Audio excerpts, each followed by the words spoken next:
On these apps, you never know what's going to be a violation of their rules or what's legal and illegal. So I'm just going to pitch this notion. Let's just say everything that's going on right now is sort of a TV show.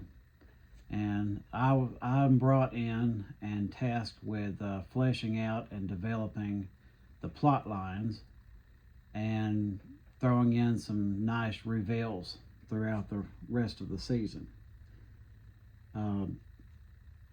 So let's just say this is a TV show idea, and I'm not saying any of this is real, for legal purposes. I'm not saying any of this is real. Get my papers organized here. Okay, there it is. All right. This is my interpretation of that sort of a plot line. As I said, everything that's going on right now is a TV show, and this is what I would throw in as far as the plot and the reveals. The United States and Israel want to control the entire world. Easiest way to do that is to control the oil. Especially when you're dealing with warlike nations. To my knowledge, and I'm certainly no expert, there's no green weapons of war. They run on fossil fuels. So if you control the fossil fuels, generally speaking, the other nations cannot even fight you. They can't fuel themselves. If they're not a completely green nation, and there's problems with that too, then if you control the oil, you control them. And I even have this very realistic looking plot item right here for the plot. Almost looks like a real map made in the 50s, showing where the most of the petroleum comes from in the world. It's backwards, of course, but if you look right there, the biggest dot in the entire world, that's the United States. Little dot right there, somewhere around Mexico.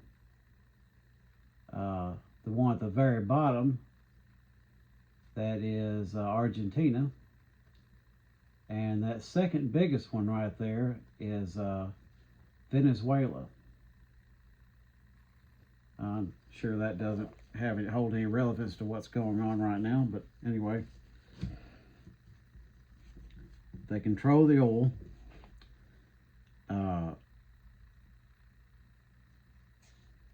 The people of the country, okay, legitimately did lose my place right there, and I can't read my own handwriting. Speaking of Venezuela, I did notice this. Of course, this would be great for the plot line there. Breitbart with this headline, Maduro threatens to kill U.S. troops if they invade Venezuela. I'm not sure. Isn't that kind of what happens? It's kind of a strange thing. A libertarian actually shared that, and I was curious. To me, the first thing that occurred to me about that was it sounds like a very sneaky attack on the Second Amendment, because a lot of very pro Second Amendment people, one of the reasons they give, aside from protecting their family from burglars and all sorts of other things, which I might not be able to mention on YouTube, one of the reasons was to arm yourself in case you had to take on the government. That's what they always said, and people kind of picked at them about it. But isn't the implication right there with them that if the government, the U.S. government, attacks them, that they are likely to use deadly force against whatever agents the U.S. government uses? It sounds like a very sneaky attack. the implication of that, I mean, it sounds like they could twist it around to attack American citizens who believe in the Second Amendment. Of course, a lot of the people that are very supportive of the Second Amendment are not going to see that. They're probably going to bite on what the ad says. How dare him threaten U.S. Military no matter what they do. So I don't know if that's going to go that far. But in general, again, in this plot line, the U.S. government actually wants deprivation, starvation. They don't want anybody to own anything. Despite what they say, they want a reduced, controllable, and controlled population.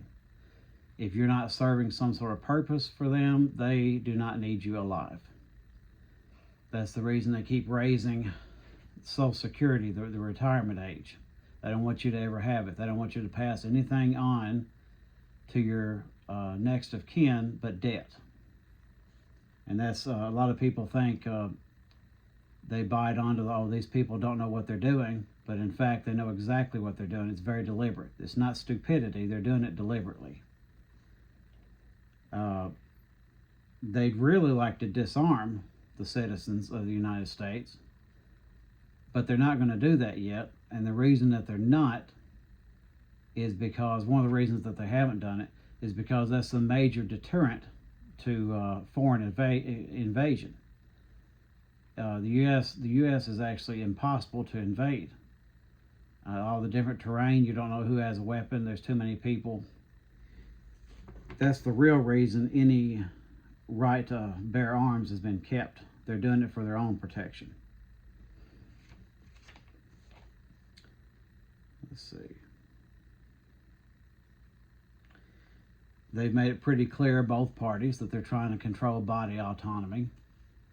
They want to decide, you got RFK now trying to decide what you eat. If they do that, they're going to decide how much you eat. They're going to decide when you eat.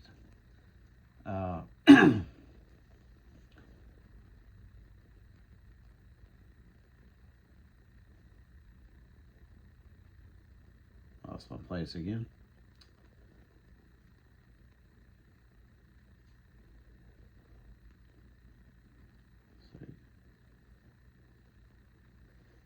It's all about control. It's about what you put in your body and what you can do with it. They want to control who has children, who doesn't have children. Like I said, a controlled and controllable population. As far as the Israel aspect of it, that flows out a little bit easier. It's a lot more easy to understand. I don't know if anybody's paying attention, but it seems like there's a good number of famous people, including all kinds of stars and politicians, that are perverted. They've got weird kinks. They've got weird things that they're into. Some of them not exactly legal. Some of them darker than other things. God knows what they're into that we haven't even heard anything about. Well, Israel is a haven for that.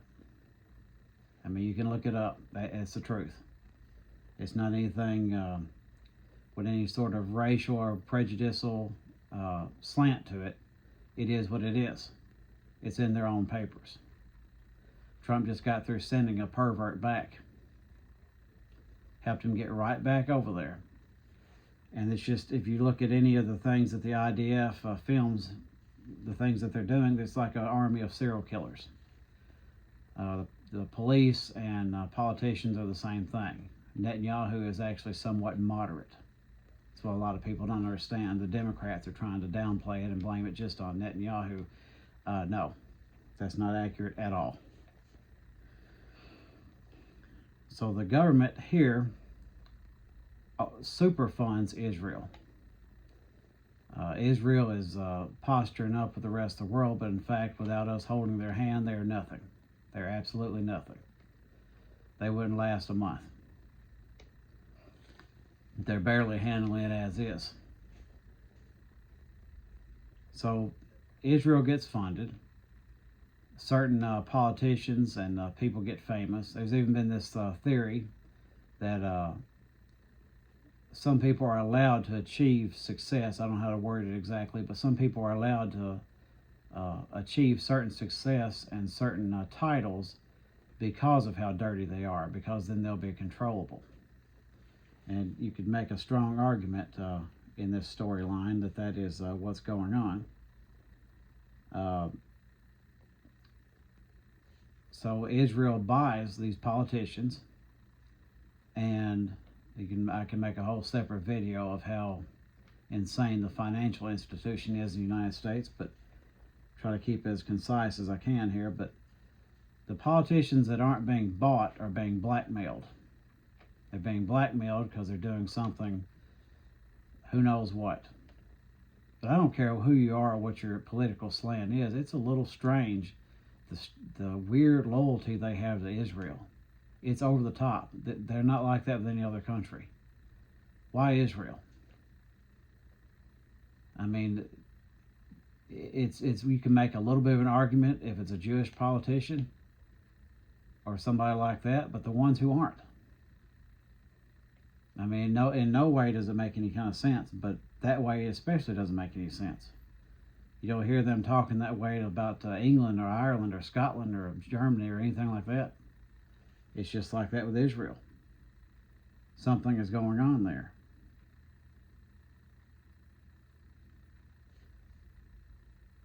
And another thing I have to address in this plot line here is I've had the Trumpists ask me, they pose this scenario, why didn't the Democrats reveal the files? Why didn't they show whose names were on it? Well, there's a simple answer for that in this storyline. It's that if you ever reveal the blackmail victims, you reveal not only what they're being blackmailed with, but what they're being blackmailed for and who the blackmailers are.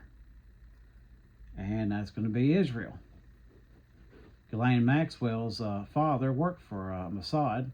It's pretty obvious that they all work for Mossad. They keep asking that question so much, so I have to wonder how authentic the accounts are. But anyway, this went on a little bit too long. But that's a work in progress.